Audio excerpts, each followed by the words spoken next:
Have you ever thought about what happens after we die? I mean, really thought about it. Most of us are familiar with traditional burials or cremation, right? We tuck our loved ones away, underground or in an urn, a neat and tidy final chapter. But what if there was a different way?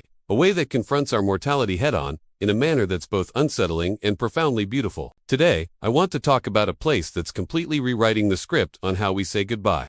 Imagine a cemetery in China, but it's nothing like you've ever seen before. Forget tombstones and manicured lawns. Here, the departed are not hidden away. Instead, their bodies are laid to rest on transparent glass panels, suspended for all to see. Visitors can walk through and observe, over days, months, and years, the slow, natural process of decomposition.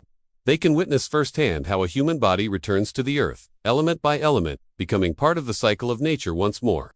Now, I know what you might be thinking. It sounds macabre, maybe even a little shocking, and you're not wrong. The initial idea is confronting. It forces us to look at something we've been conditioned to look away from. But if you can get past that initial discomfort, you'll find something incredibly powerful at its core. This isn't about gawking or disrespect. It's about education, acceptance, and a raw, unfiltered connection to the reality of life and death. This unique cemetery serves as a powerful, living reminder of a truth we often try to ignore. Our time here is finite. We are all, without exception, mortal. Seeing the physical evidence of this process strips away the denial. It makes the abstract concept of death tangible and real. And in that raw honesty, there's an unexpected gift. It's a wake-up call. It screams at you, your time is limited. So what are you doing with it? Think about how we live our daily lives. We get caught up in trivial arguments, we stress about deadlines, we chase after material things, and we put off our dreams for someday. We live as if we have all the time in the world. But this place, with its transparent displays of decay, holds up a mirror to our procrastination. It shows us the ultimate destination and asks, is this the journey you want to take to get here? It forces us to reevaluate our priorities. Suddenly, that argument with a friend seems less important. That relentless pursuit of wealth at the expense of our health or relationships seems misguided.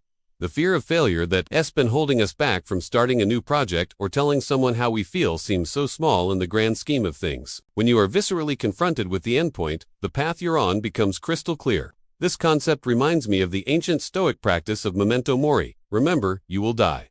It wasn't meant to be morbid or depressing.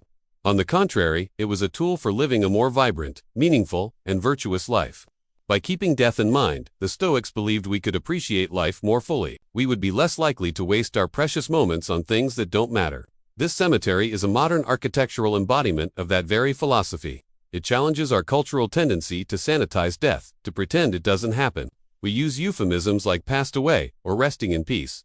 We put on a brave face at funerals and then quickly try to get back to normal. But by hiding death, we also hide a crucial part of life. We lose the urgency, the perspective, and the deep appreciation that comes from acknowledging our own mortality. Seeing a body return to nature, to see it become soil, to feed new life, is a lesson in humility and interconnectedness. It shows us that we aren't separate from the natural world. We are a part of it. Our bodies, these vessels we inhabit for a few short decades, are just borrowed. They are composed of the same elements as the stars, the trees, and the earth beneath our feet. And in the end, we give them back.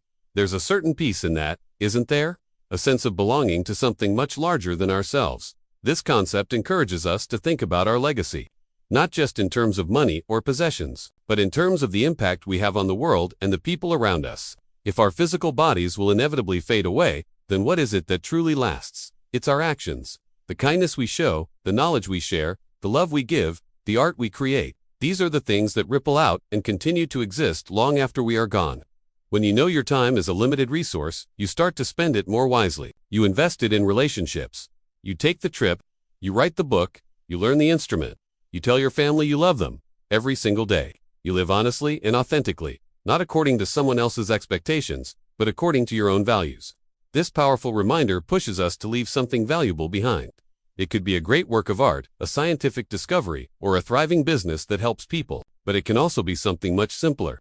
It can be the memory of your laughter in the minds of your friends. It can be the wisdom you pass down to your children. It can be a garden you planted that continues to bloom. The value of our contribution isn't measured in its scale, but in its sincerity.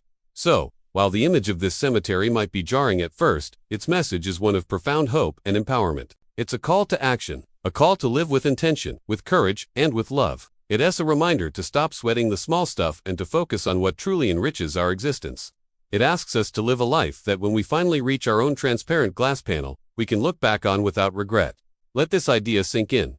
Don't push it away. Let it sit with you. What would you do differently, starting today, if you were truly aware that your time is ticking? What fears would you let go of? What passions would you pursue? Who would you reach out to? Our lives are not a dress rehearsal. This is it. And the most meaningful thing we can do is to live it fully, honestly, and to share the best parts of ourselves with the world. Thank you so much for joining me on this thought-provoking journey today. If this idea resonated with you, I'd love to hear your thoughts in the comments below. What does living a meaningful life mean to you? Don't forget to like this video and subscribe for more content that makes you think. Until next time, live fully.